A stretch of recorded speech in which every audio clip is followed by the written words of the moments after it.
এবার মধ্যপ্রাচ্যেও চীনকে টেনে আনল যুক্তরাষ্ট্র। যুক্তরাষ্ট্রের অভিযোগ, চীনা একটি ফার্ম নাম চ্যাংগুয়াং স্যাটেলাইট টেকনোলজি এটি লোহিত সাগরে অবস্থান করা মার্কিন জলযানগুলোতে হুথির হামলায় সহযোগিতা করছে। বৃহস্পতিবার মার্কিন পররাষ্ট্র দপ্তর এই অভিযোগ তুলে একে অগ্রহণযোগ্য বলে অভিহিত করেছে। যুক্তরাষ্ট্র বলছে, চীনের ওই স্যাটেলাইট কোম্পানির সাথে দেশটির সামরিক বাহিনীর সুসম্পর্ক রয়েছে এবং এই কোম্পানি লোহিত সাগরে অবস্থানরত মার্কিন ও আন্তর্জাতিক জলযানগুলোর স্যাটেলাইট ছবি হুথির কাছে পাঠায় যেন লক্ষ্যবস্তুতে আঘাত হানতে সুবিধা হয়। মার্কিন পররাষ্ট্র দপ্তরের মুখপাত্র ট্যামি ব্রুস বলেছেন, আমাদের কাছে প্রমাণ আছে চীনা ফার্ম চ্যাংগুয়াং স্যাটেলাইট টেকনোলজি ইরান সমর্থিত হুথিকে সহযোগিতার মাধ্যমে মার্কিন স্বার্থগুলোতে আঘাত করছে।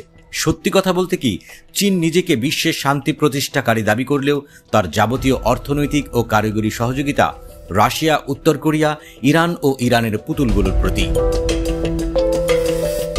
যুক্তরাষ্ট্র যে অভিযোগ করছে সেই বিষয়ে জানাশোনা নেই বলে এ সম্পর্কে মন্তব্য করেননি ওয়াশিংটনে নিযুক্ত চীনের রাষ্ট্রদূত নিউ পেন ইউন। গণমাধ্যমগুলো অভিযুক্ত কোম্পানির কাছে তাৎক্ষণিক প্রতিক্রিয়া জানতে চাইলে কোম্পানিটি তা নাকচ করে দেন।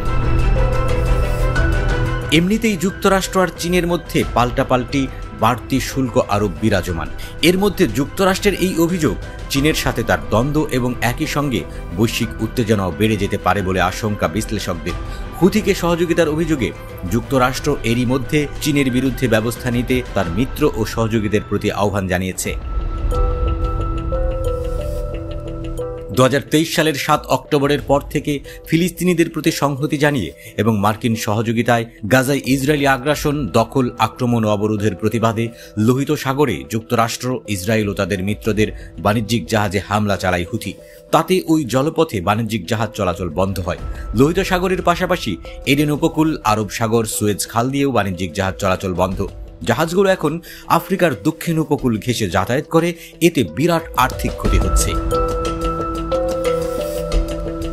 এমন অবস্থায় হুথিকে দমাতে লোহিত সাগরে বিমানবাহী রণতরী ও এটিকে সহযোগিতায় যুদ্ধজাহাজ সহ অন্যান্য জলযান নিয়ে অবস্থান করে ইয়েমেনের হুথিকে লক্ষ্য করে বিমান হামলা চালাচ্ছে যুক্তরাষ্ট্র।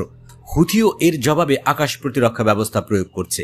পাশাপাশি নিজের ড্রোন বাহিনী, নৌবাহিনী, ক্ষেপণাস্ত্র বাহিনীর সমন্বয়ে লোহিত সাগরে অবস্থান করা মার্কিন ওইসব জলযান লক্ষ্য করে ড্রোন এবং ব্যালিস্টিক ও ক্রুজ ক্ষেপণাস্ত্র দিয়ে হামলা চালাচ্ছে।